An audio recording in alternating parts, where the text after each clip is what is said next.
kam min shaimin laisa lahu min siyamihi ilal ju'i wal atshi. Banyak orang yang berpuasa, mereka tidak mendapatkan manfaat dan pahalanya puasa kecuali hanya dahaga dan lapar. Siji loro telu tutup jendelane.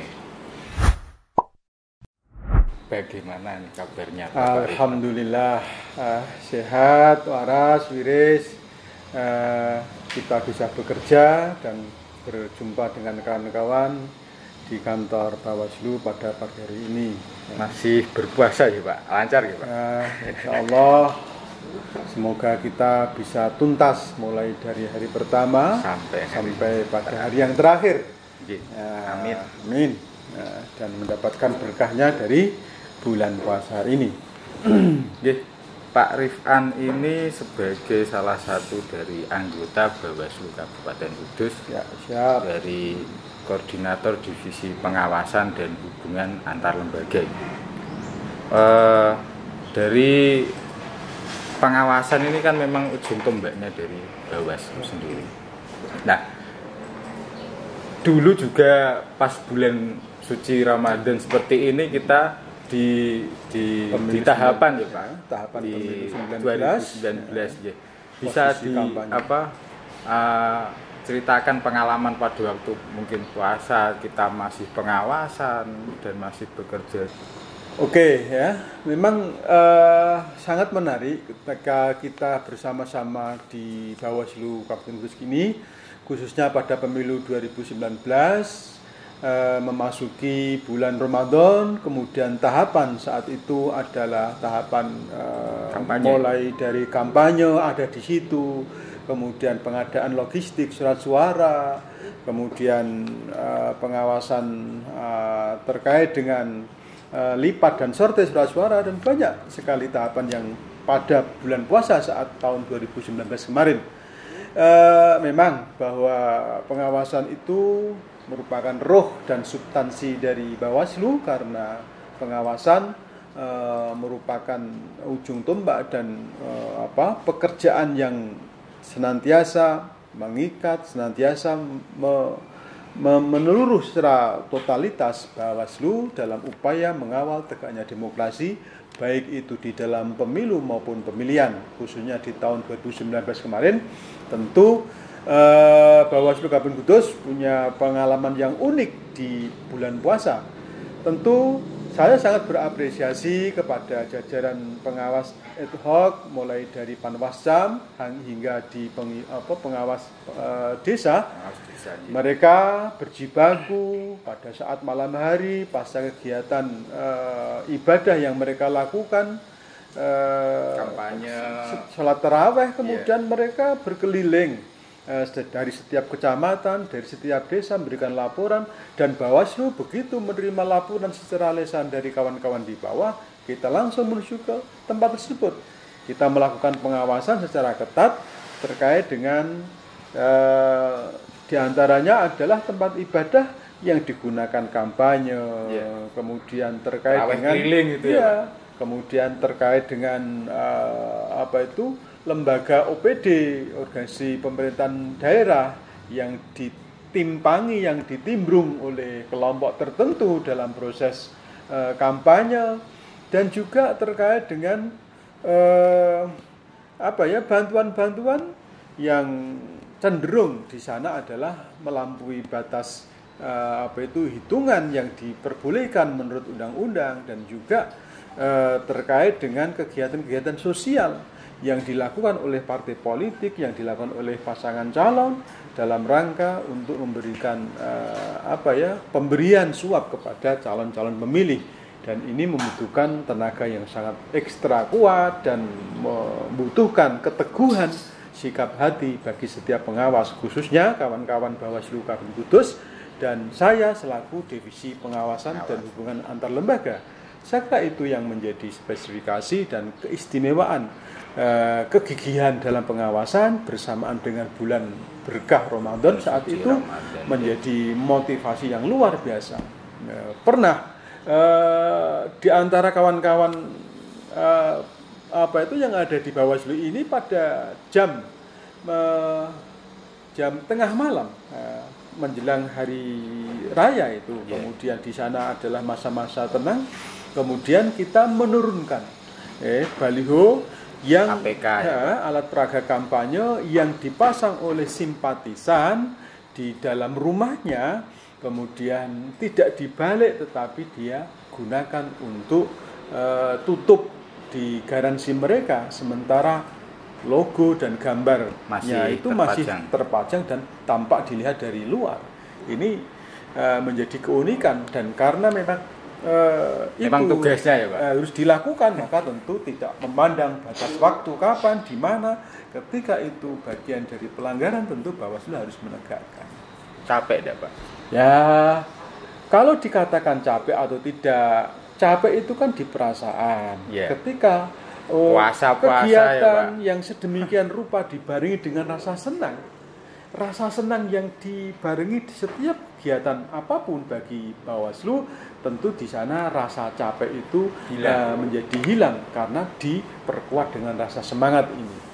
Inilah yang menjadi nilai lebih puasa pada saat tahapan-tahapan pengawasan di tahun 2019. Ya. Ini di 2021 udah 2 tahun Pak. Iya, 2 tahun kita berada di Bawaslu ini ya. Ketika itu kan tahapan ya Pak. Kalau sekarang ini mungkin kita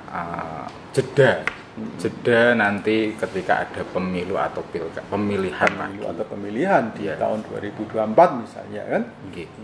Untuk dari divisi pengawasan, ketika kita sudah jeda di tahapan pemilu maupun pemilihan, ini di pengawasan ini ada apa saja Pak di jeda ini? Apakah masih ada pengawasan atau memang pengawasan ini ketika ada tahapan saja atau bagaimana?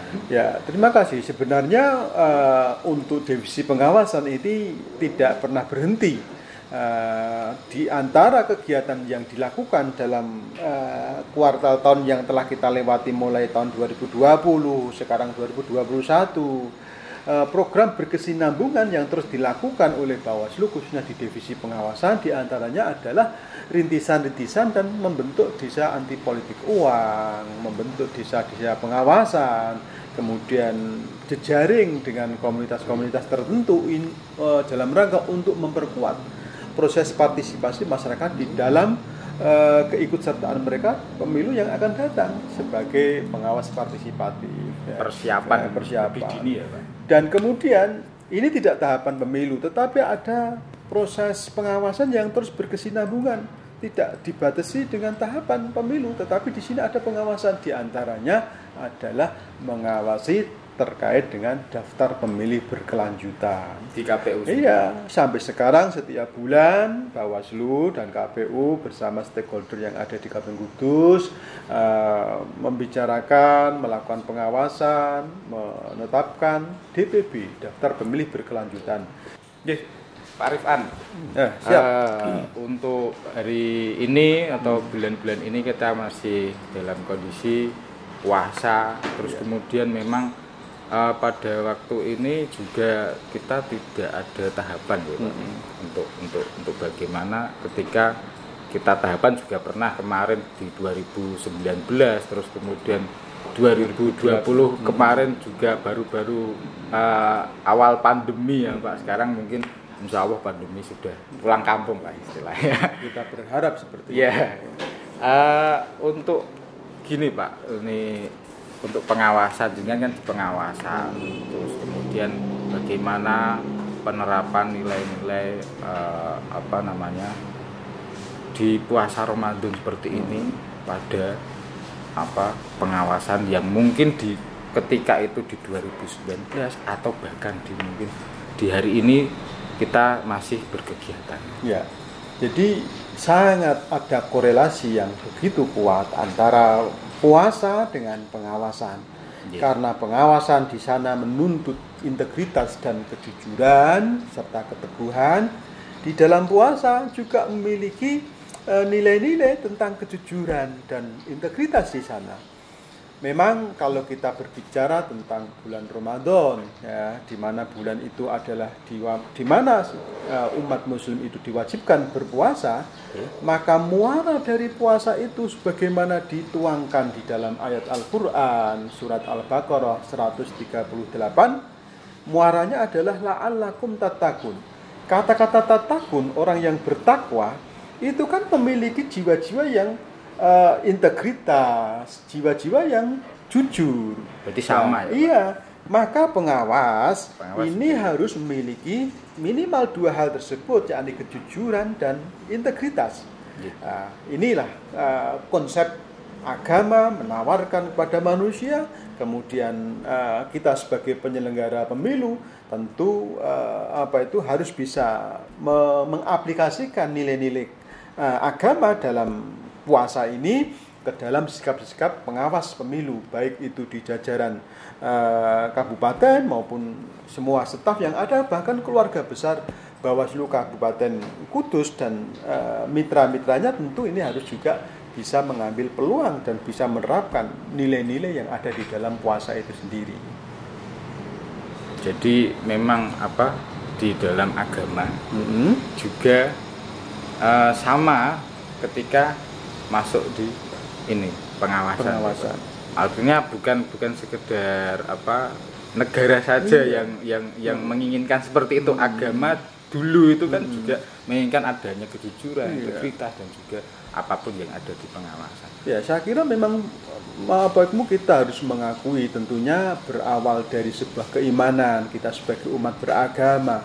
Maka puasa ini adalah aturan Tuhan yang diterapkan pada manusia, dan manusia untuk dibentuk melalui puasa ini memiliki karakter-karakter dan jiwa-jiwa yang jujur, yang amanah. Tadi saya mengungkapkan bahwa kata-kata la'allakum tattaqun, semoga engkau bertakwa. Takwa itu apa sih? Takwa itu kan dari kata ittaqi, artinya ada ketakutan. Ketakutan apa? Ketakutan untuk tidak melakukan kejujuran. Orang yang tidak jujur tentu akan berimplikasi kepada dirinya sendiri.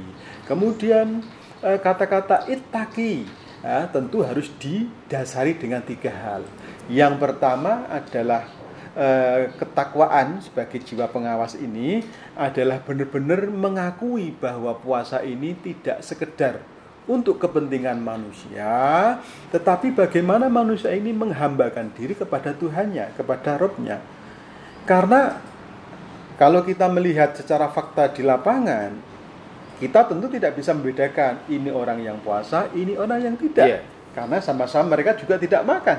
Tidak tahu ya. Oleh karena itu, dalam sebuah ungkapan hadis, kam min shaimin laisa lahu min siyamihi ilal ju'i wal atji. Banyak orang yang berpuasa, mereka tidak mendapatkan manfaat dan pahalanya puasa kecuali hanya dahaga dan lapar.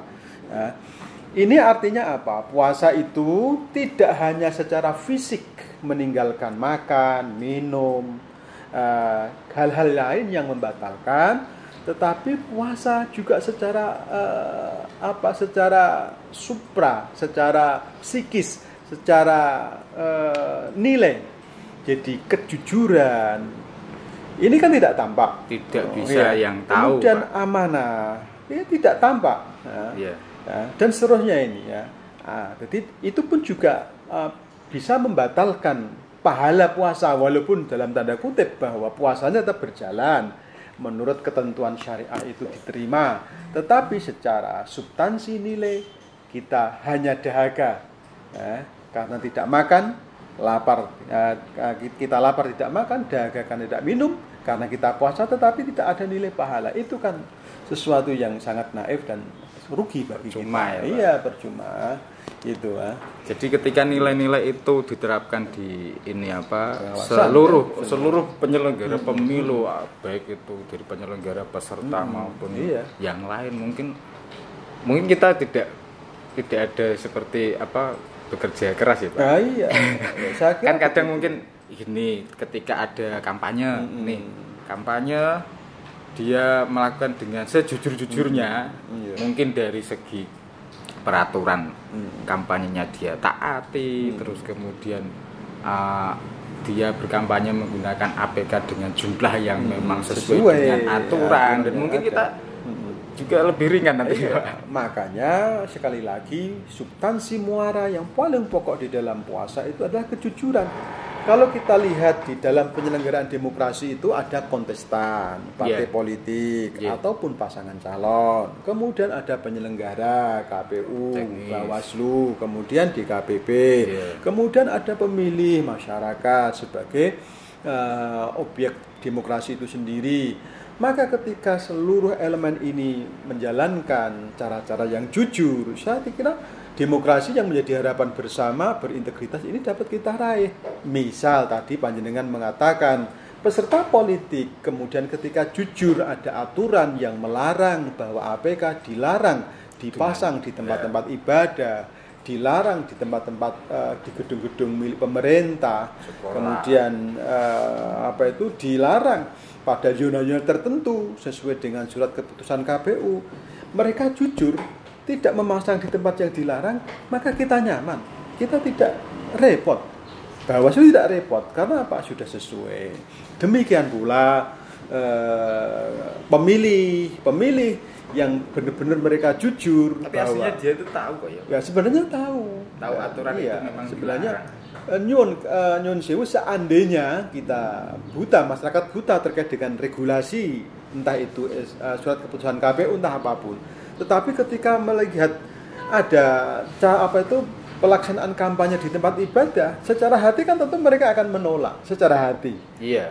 Gitu loh. Itu seandainya masyarakat itu buta tentang aturan, minimal hatinya mengatakan seperti itu. Demikian pula ketika ada beberapa masyarakat yang mereka sebagai ASN atau perangkat desa kemudian ikut serta dalam proses kampanye dan bahkan mengampanyekan karena mereka adalah pelayan masyarakat.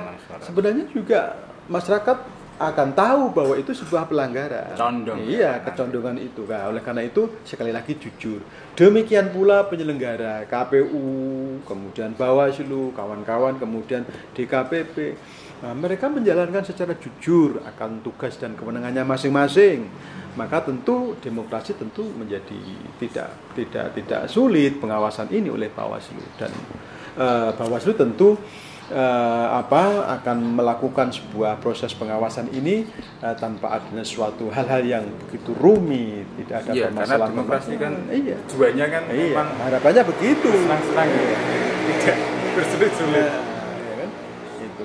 Ya, ini sangat menarik mungkin dari nanti ketika di pemilu yang akan datang, ketika nilai-nilai ini diterapkan di istilahnya tahapan awal. Tahapan awal itu kan ada mulai dari pendaftaran calon, mulai dari pendaftaran partai politik kemudian verifikasi syarat dukungan partai politik sampai pada kesetariatan. Ini sudah mulai mengawasi dari Bawaslu-nya.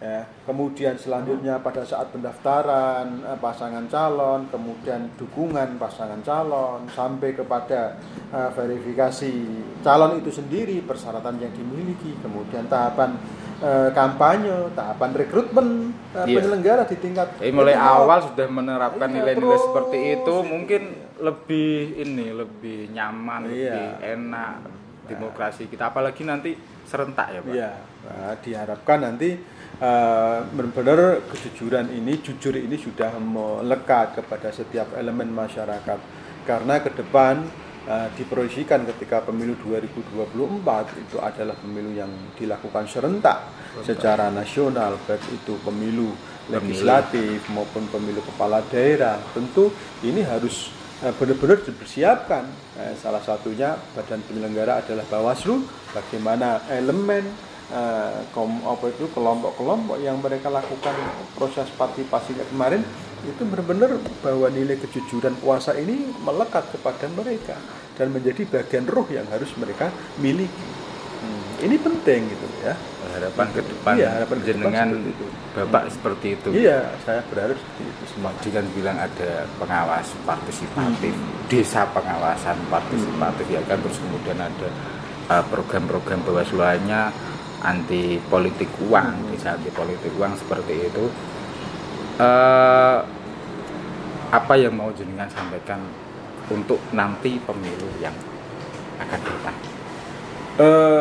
Yang menjadi rekomendasi saya selaku komisioner Bawaslu ini tentu yang pertama bahwa dengan usaha ikhtiar yang dilakukan oleh Bawaslu, terbentuknya desa pengawasan, terbentuknya desa anti politik uang, kemudian jalinan kerjasama Bawaslu dengan kampus, dengan komunitas pemuda, mahasiswa dan seterusnya itu yang pertama bahwa kami berharap desa-desa tersebut dan kawan-kawan semuanya mitra Bawaslu itu benar-benar mampu dan bisa menjalankan fungsi dan harapan Bawaslu sebagai pengawas partisipatif. Artinya bahwa mereka ikut terlibat di dalam proses pengawasan, kemudian berkenan untuk menyampaikan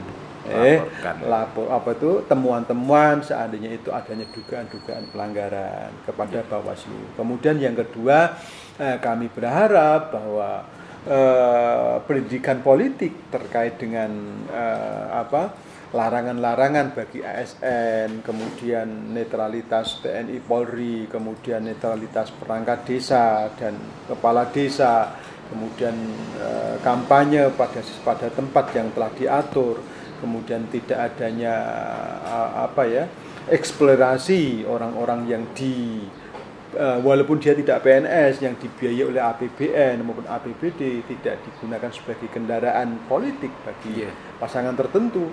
Ini menjadi harapan kita bahwa masyarakat di Kabintus ke depan itu melek politik, kemudian demokrasi ini mereka terima sebagai proses untuk rekrutmen kepemimpinan secara legal, secara formal, kemudian tentu harapan ke depan dari proses yang dengan baik itu menghasilkan sebuah pemimpin yang akseptabilitas. Artinya bahwa pemimpin yang benar-benar menjadi harapan elemen masyarakat semuanya, tidak sekedar pemimpin yang dihasilkan secara pragmatis dengan politik-politik transaksional, sehingga tentu mereka akan lebih cenderung mementingkan kepentingan kelompok, komunitas dan pribadinya ketika mereka proses rekrutmen kepemimpinan itu melalui cara-cara yang tidak jujur dengan politik uang, macam-macam. Nah, ini menjadi harapan Bawaslu ke depan seperti itu.